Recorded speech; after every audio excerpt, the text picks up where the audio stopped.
pour basala il sous confiance il faut abanda honorer ba promesse ya pesaki ba promesse ya pesaka wana il faut abanda honorer yango il est possible à honorer moko ce que abandi honorer ba promesse wana batu ba kosala confiance mais aussi longtemps ba promesse wana eza honorer te batu ba ko rester bloqué seul moyen à réparer il faut honorer ba promesse ya pesaka na batu. Et ce qui a réparé na batu, la voix de Dieu, c'est la voix du peuple, c'est la voix de Dieu. Ce qui a réparé na batu, batu mite me sepe l'inzambe pe akosepela là. Mais ce qui peuple les autres là, peuple les autres se lamenter, peuple les autres souffrir, n'zambe pas sepela te. Dans les soucis de vous informer, divertir et vous former, Nouvelle Tendance votre chaîne met à votre disposition des applications radio et télévision. Comment installer? C'est simple. 1. Rendez-vous sur Play Store ou App Store, tapez TV NT pour la télévision et RNTFM pour la radio. Pour répondre à vos préoccupations, contactez les bureaux. Merci pour votre acte de bienveillance. C'est compliqué, en fait, Abraham... Vérité et réalité, votre magazine, mesdames et messieurs, vous nous suivez sur Nouvelle Tendance Télévision, culture d'excellence au rendez-vous. Nous vous transmettons les salutations de la part de toute la grande équipe. Il y a Corneille qui a la prise de vue. La réalisation est bien sûr signée Jordan Panzou. Clin d'œil spécial à l'assistance de Gédéon Loaé. Et comme vous le savez, c'est comme ça que nous allons traverser. Nous allons aborder le tout premier point, c'est la fondation Ndélé au cœur de la nation, ainsi que l'orphelinat Famille du Cœur Christ Rédempteur. À travers cette opération, vous êtes sensible aux cris de détresse. Au lieu de soutenir les orphelins, les veuves, les démunis, ceci vous concerne. Je pense que dernièrement, nous vous avons informé que l'orphelinat Nabiso ezali ko déménager, nous allons kolongwa na poto soit adresse Yassika. Dieu a fait grâce, nous avons déjà une nouvelle adresse. Ah, nous allons ko réfectionner ko bongisa ndaku Yassika au bana bakozala pour ba condition ezala malamu. Merci à toutes ces personnes de bonne volonté qui ont intervenu et qui vont intervenir également pour ko réfectionner ndaku ko bongisa bisika pour que bana bazwa bisika.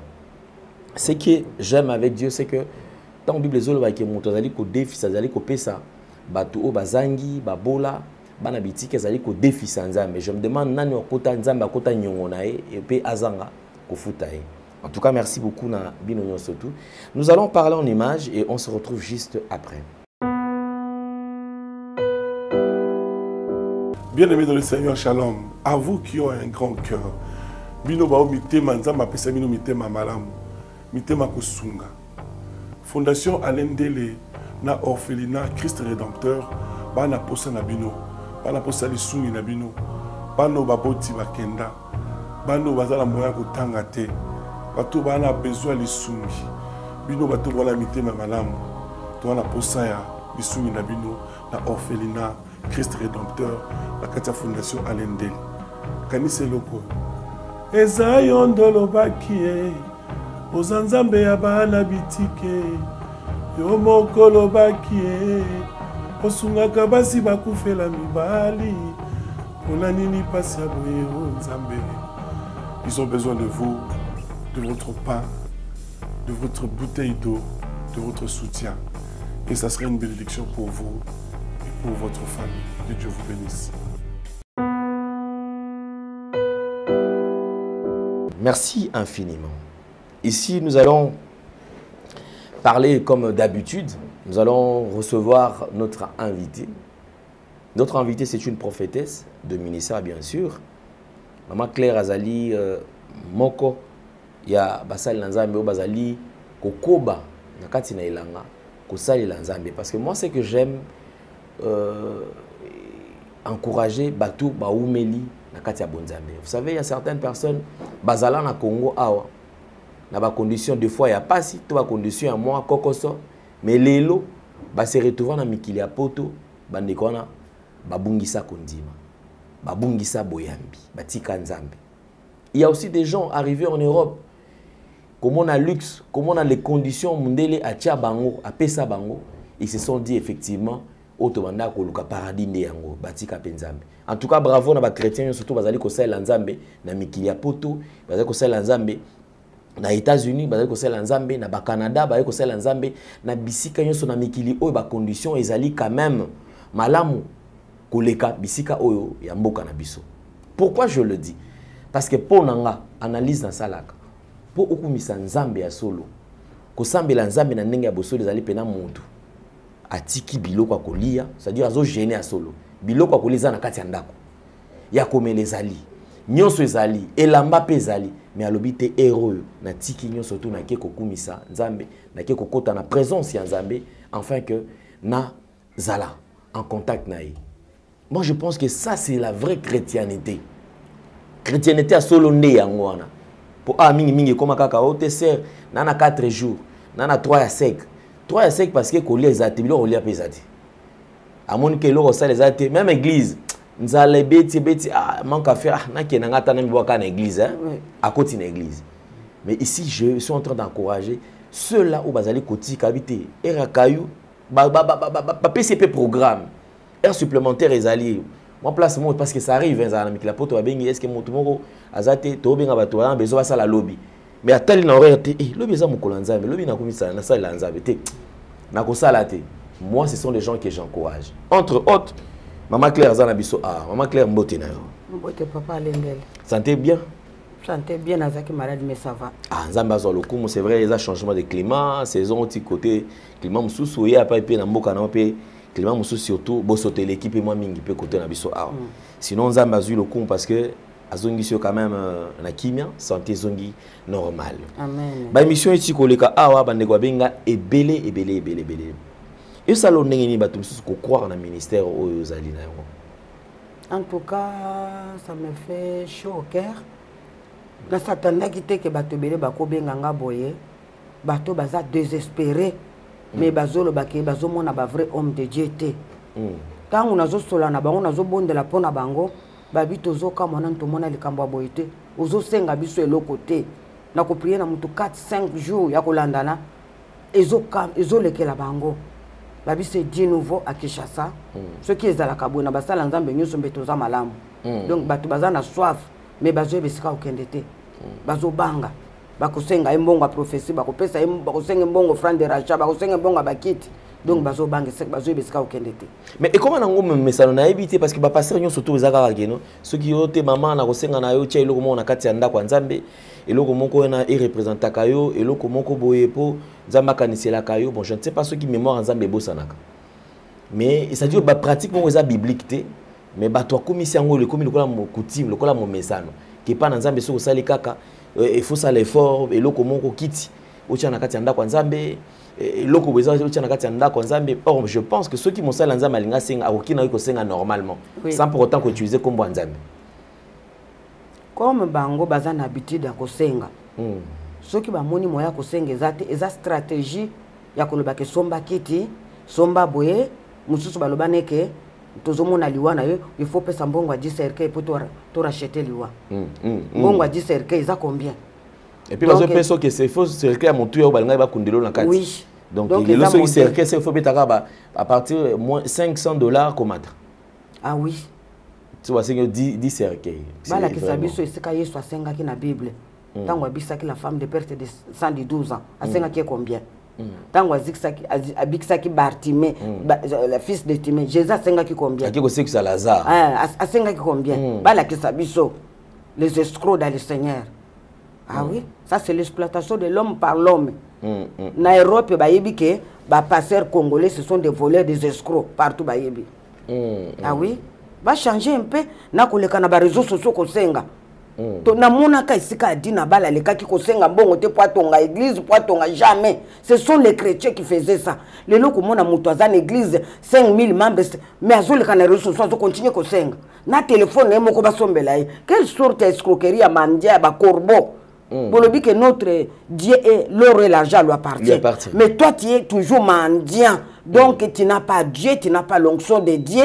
Donc, tika batukol bakena uzana grâce te parce que la grâce tant uzana ngo ekopesa onyoso ekopesa onyoso uzana ngo posa soko zaka manja na réseaux sociaux telelo c'est que uzana na puissance de Dieu te.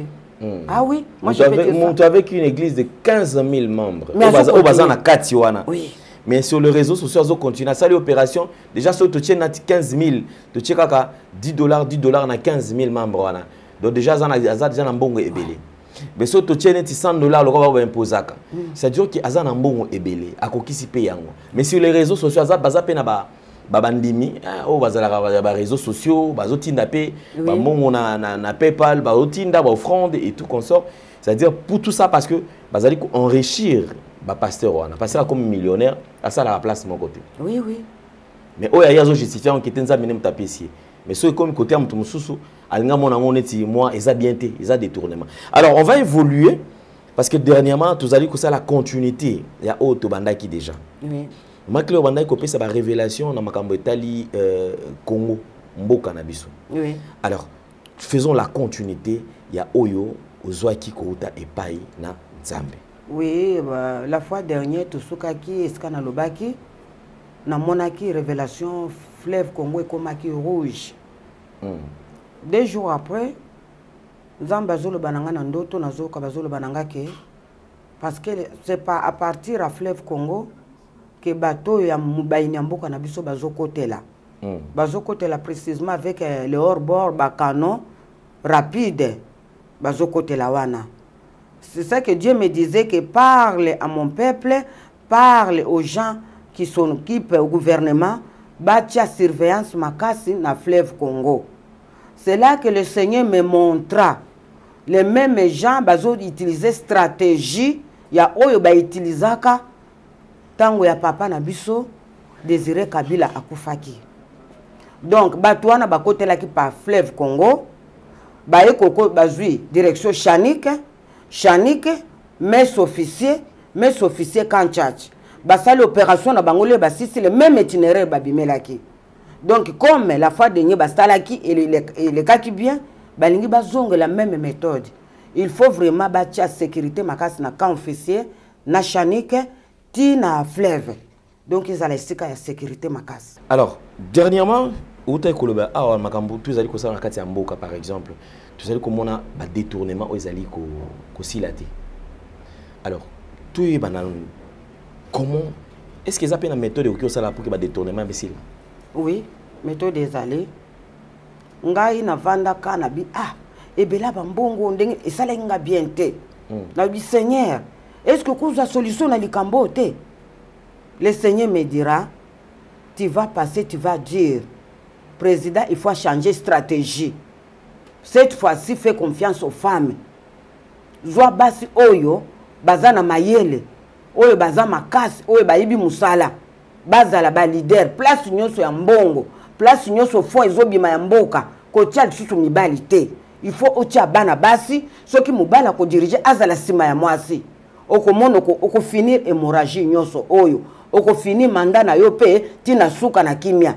Mais soko continuer ka kotia batuana d'abord soki baza ko yiba parce que d'abord bazala ki sûreté que koleka na deuxième mandat parce que le Seigneur m'a ramené de bazoloba ele mso koleka na yete biso to rasira venir na biso to zimbongo na biso ata ya koleka te mais biso déjà to so assurer famille na biso bito bazo yibela ngo wana bito zotinda bango bayiba po basasire bango moko mais bazo penser na muto atie bango te bazo penser na réputation ya muto atie bango te tala na ba élection est-ce que mon président zako le bazo mi yibi à cause de ces gens là bazako yibi parce que bazo kanza que président mutatinda ka bango or que bango moko bazo assurer avenir à bango na intérêt na bango po ba croira que président ko le deuxième mandat donc assurance ezala quitté ezala quitté mutu na mutu tika to yiba na biso parce que to éviter lobby to éviter lobby so ka ko le kana yete to yiba na biso donc to kozala à l'abri des besoins c'est ça mais en parlant du mandat parce que normalement quand même comme un mandat chef de l'état ezali ko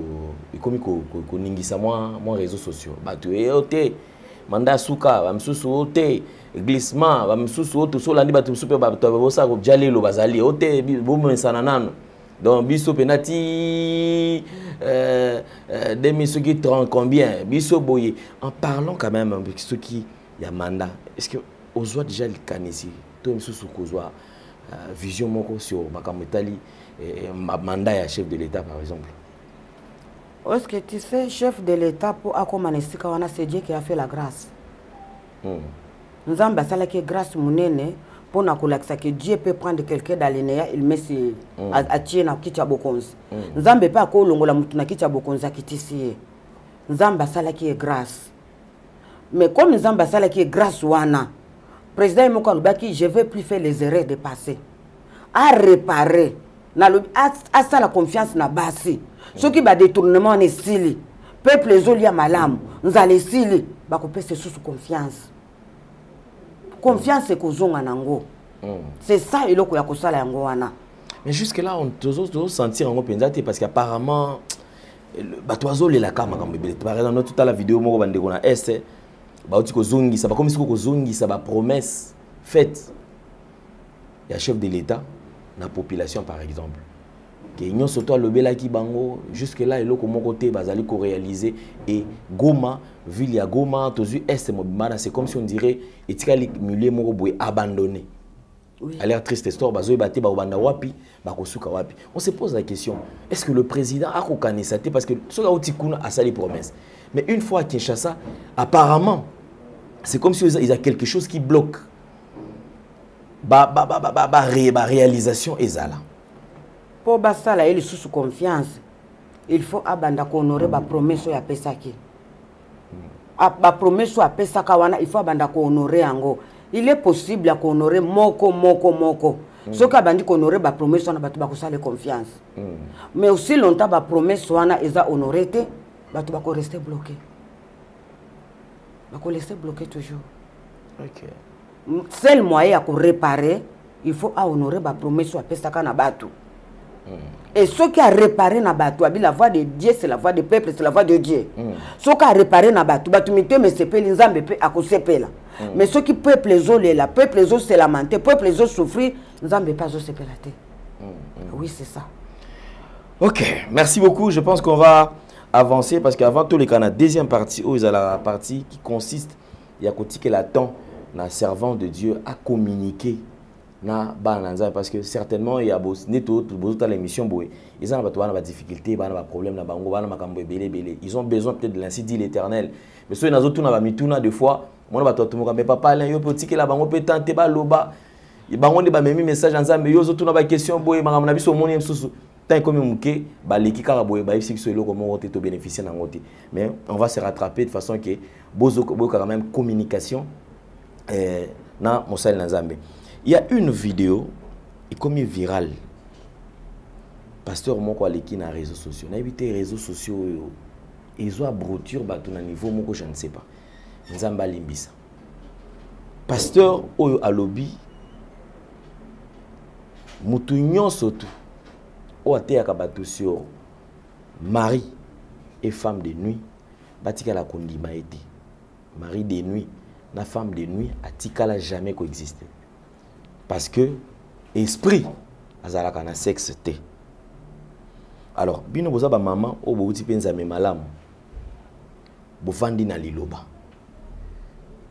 okoki ko partager biso na biso quand même moi likanisi muki oza d'accord na magamba lobi que mari de nuit na femme de nuit bazalaka te za mamba lokuta ça existe donc dans les dictionnaires les inkibes ce qui bezali mari femme de nuit au bayaka coucher na dictionnaire bankibe ça existe ezalaka ngai moko témoignage vivant femme de nuit mari de nuit c'est les gens ils ont tous baza bato comme ça alula kana ngai na moi bona lingaka yete akoki koya na butu na ndenga kindoki akomi kusala nanga ba rapport ninge ba mari de nuit ezalaka bongo mutu moko bona quartier vie moko koko moko boya lingaka mwana mwaso na lingaka yete abanda koyele na ndenga butu. Moi-même dans mon mariage, ndeko nanga moko famille azeko ya kolala na mbali nanga. Oh là là là. Jusqu'au jour que Dieu m'a ouvert les yeux, j'ai vu nazaki nazema mwana nanga suka 8 mois. Tangwa ya matil kola mbali nanga ba 6 makam na bango, tangwa baluki bo. Yondo sala ngabo et déclenchanga na ke obota mwana 8 mois. Oh là là. Les esprits là existent. Existaka, ils sont réels, existaka. Ils sont bandoki balataka banzoto. Bankibi na basikibi ce sont des esprits oyo ba kufa na bango ba bimaka na basimetier bazwa kola na bato bazanga Jésus ya ko lobezista katinde ngeni to talaka na sentinelle pa na biso le nazo ko na zaki na ba 12 ans 13 ans Jérôme mwana azeko ya ko komena sakanga na buto tant que mari de nuit. J'ai dit à mon père, j'ai dit papa na mona ka mobalo ya ila nga butu so matalikolo nanga. J'ai dit à mon père, je l'ai vécu à l'âge de 12 ans. Pourquoi pas qu'on existe à côté des choses qui existent? Ce kazolinga ko embrouiller cerveau à bana nzambe. Mais bana nzambe bo continuer ko prier contre ces esprits là sont réels. Ils ont détruit ba couple belé, ils ont détruit ba to belé, au mona obala kate, mibali bayaka bakendaka, ba pesa ka ba promesse bakendaka, soko za na esprit wana, ko la stabilité na mariage té. Ah oui? Do babalo na babalo na butu comme ça moi si na yo. Yo na moza célibataire na célibataire ya zalaka. Na nzambe malam to kina sœur moko deal. Abota bana 8 na papa de papa 8 papa différents. Tango passa délivrance azalaki na mari de na zolela. Ngana balo banda kala siko ngana kokende wapi yoza mwasi na nga banda bo mwana sœur Odile bana 8 papa différents or que c'est mari de nous là qui était d'origine à makamnyoso. Oh là tango ba bengani mari de le sœur Odile abala mobala bala na bana 8 bana 8 papa différents te rends compte 8 papa différents. Ce n'est pas détruire quelqu'un ça.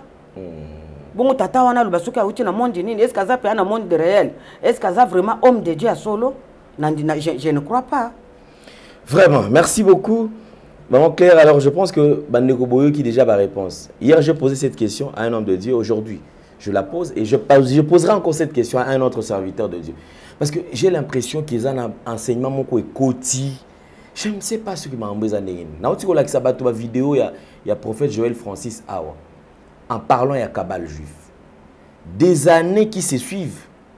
Ou azo changer ba langage alobi aibi kabal juifté ayokango et komi boye oté et a komi kotuté ba biloko kabal juif alongo alobi aibi ba rabbin té quelques années 2 ans après 3 ans après a komi yemo a komi babenga rabbin. On se pose la question évangile quand est-ce que eye kokota na kati na église ngana mutu mo na ba procès kutu na banga société do ba plainte na ba plainte kota donc na lemba côté wana mais pour l'intérêt, nous devons dénoncer ces comportements.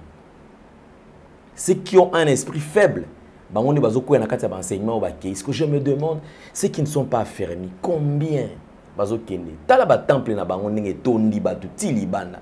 me demande, baza hypnotisé, tout baza quand on a conscience ya kibomotobo. Est-ce qu'ils ont le temps aussi à parcourir les Écritures? Je me rappelle, biso nanzame malam.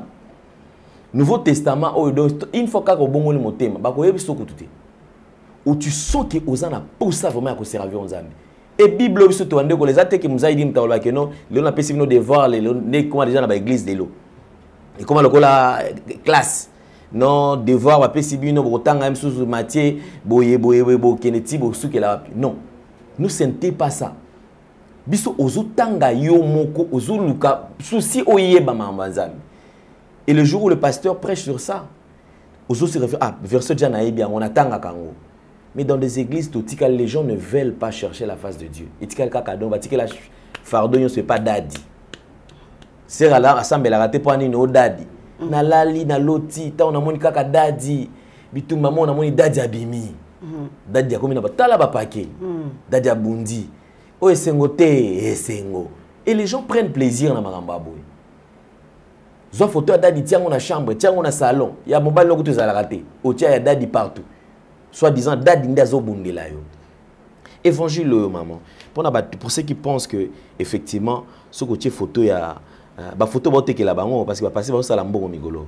Photo ya dadi ba tekelo yango okie ko tiango na kati ya ndako. Yango nezali ko combattre contre les mauvais esprits. Moi de ndokia kota na ndako ezati pourquoi parce que photo ya dadi izana kati ya ndako.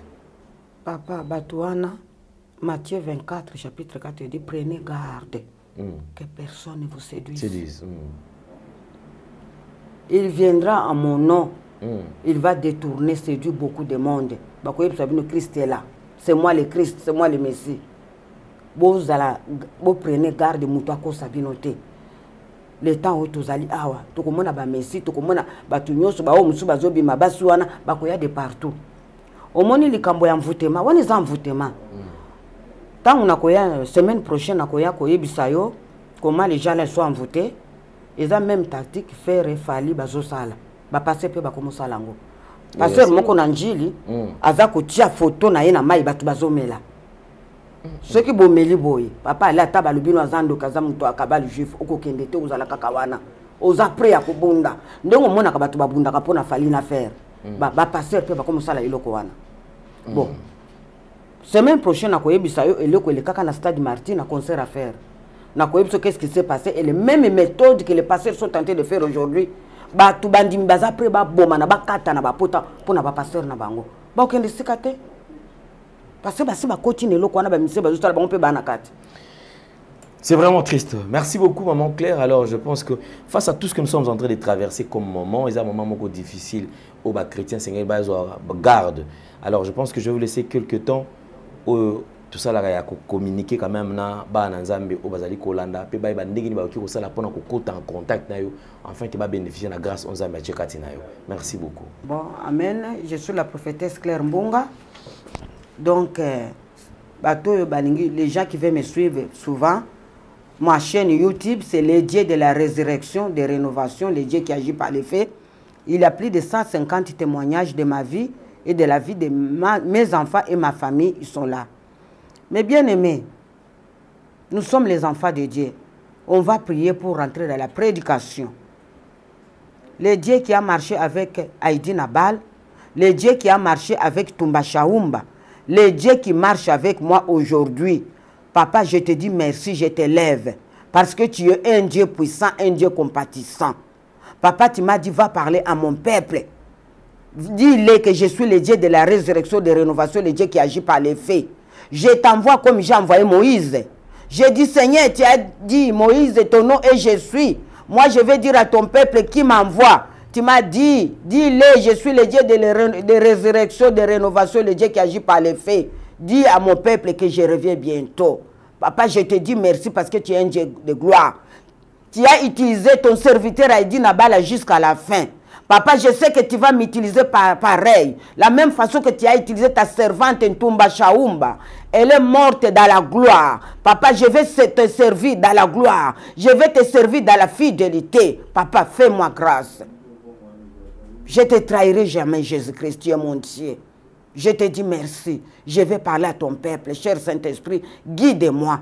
Sois le seul maître au bord. Sois le seul guide. Parle à ton peuple. Que moi je sois petit, que toi tu crois en moi. Ça sera pour ta seule gloire. Au nom puissant de Jésus. Amen. Quelques messages je vais partager avec vous. Je suis la résurrection et la vie. Mais bien aimé, Jésus est la résurrection et la vie. Si tu crois en Jésus-Christ, même si tu meurs, tu vivras. Tu vivras parce qu'après la mort, il y a une autre vie, mes bien-aimés. Alléluia. On va lire Matthieu 27 à partir des versets 62 à 66. 62. Le lendemain qui était le jour après la préparation, les principaux sacrificateurs, les pharisiens, allèrent ensemble auprès de Pilate et dirent, Seigneur, nous nous souvenons que cet imposteur a dit, quand il vivait, encore après 3 jours, il ressusciterait. Ordonne donc que les sépulcres soient gardés jusqu'au 3e jour, afin que ses disciples ne viennent pas dérober le corps. Et dire au peuple, il est ressuscité des morts. Ce dernier imposture serait pire que la première. Mais bien aimés, Jésus disait aux disciples que je vais mourir au bout du 3e jour, je vais ressusciter. C'était vrai. Mais bien aimé, quand Jésus parlait, ces gens-là faisaient semblant, c'est comme s'ils n'entendaient pas, ils entendaient.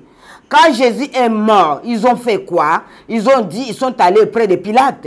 Ordonne les gardes qu'ils veillent, que cet imposture qui ne ressuscite pas. Parce qu'ils vont dire au monde qu'il a ressuscité, mais bien aimé, Jésus est la résurrection et la vie. Personne ne peut empêcher la résurrection dans ta vie. Personne ne peut empêcher la main de Dieu dans ta vie. Ils ont mis les gardes, mais ne pouvaient pas empêcher la puissance de la résurrection. Ils ont mis les soldats, ils ne pouvaient pas empêcher la puissance de la résurrection parce que Jésus-Christ est Seigneur, des seigneurs. Alléluia. Ils ont mis les gardes pour empêcher que Jésus ressuscite. Il y a des gens qui ont mis les garde-fous, les sorciers, ils ont mis des choses dans ta vie pour que tu ne réussis pas, pour que tu n'avances pas. Mais je te dis, Jésus est la résurrection et la vie. Crois seulement, tu verras sa gloire. 65. Pilate leur dit, vous avez une garde, allez garder-le comme vous l'entendez. Ils s'en allèrent, ils s'assirent du sépulcre au moyen de garder près, sceller les pierres. Mais bien aimés, ils ont mis la garde.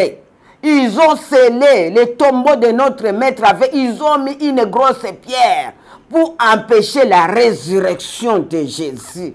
Personne ne pouvait empêcher que Jésus ressuscite. Personne ne pouvait empêcher la puissance de la résurrection.